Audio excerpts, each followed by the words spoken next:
नेपाल में Gen Z protest के बाद तख्ता पलट हो चुका है। केपी ओली ने भारी विरोध के बाद प्रधानमंत्री पद से इस्तीफा दे दिया।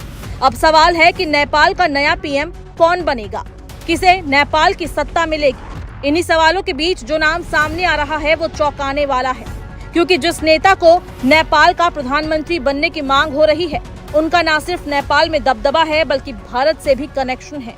जो नाम सामने आ रहा है वो है बालेंद्र शाह। इनका कनेक्शन भारत से कैसे जुड़ा वो जानेंगे, लेकिन उससे पहले जानते हैं कि बालेंद्र शाह है कौन और पीएम की रेस में उनका नाम कैसे ऊपर आया।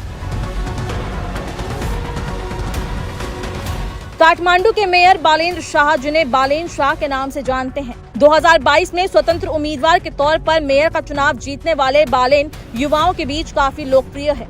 वो सिविल इंजीनियर होने के साथ साथ रैपर भी रह चुके हैं। उनका सफर पारंपरिक राजनेताओं से बिल्कुल अलग रहा है। मेयर बनने के बाद उन्होंने राजधानी में कई अहम सुधार किए।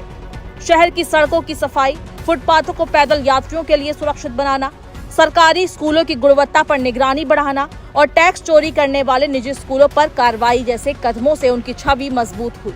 भ्रष्टाचार के खिलाफ उनकी जीरो टॉलरेंस नीति ने उन्हें युवाओं का हीरो बना दिया।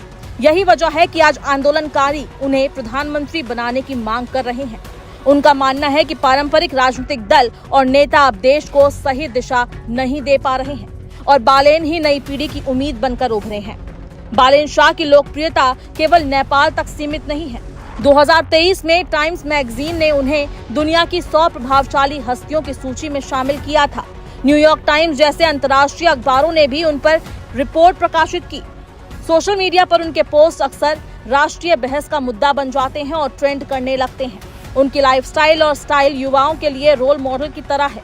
यही कारण है कि आंदोलन को उनका समर्थन मिलने के बाद ये और ज्यादा तेज हो गया। बालेंद्र शाह का नाम नेपाल में पीएम की रेस में सबसे आगे है। अगर सत्ता उनके हाथों में आती है तो इसका असर भारत पर भी पड़ेगा, क्योंकि उन्होंने सत्ता से बाहर रहते हुए भारत के खिलाफ जो बयानबाजी की थी वो खासा चर्चा में है। बालेंद्र शाह अतीत में कुछ ऐसे बयान दे चुके हैं जिसे भारत पर तंज कहा जा सकता है। जैसे उन्होंने एक बार नेपाल की सरकार को भारत का दास बताया था। इसके अलावा उन्होंने आदिपुरुष फिल्म को राजधानी काठमांडू में बैन कर दिया था, क्योंकि फिल्म में सीता माता को नेपाल की जगह भारत का दिखाया गया।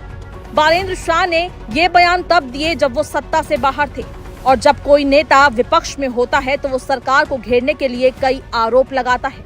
बालेंद्र शाह ने भी ऐसा ही किया, लेकिन अब मांग उनकी सत्ता में आने की हो रही है।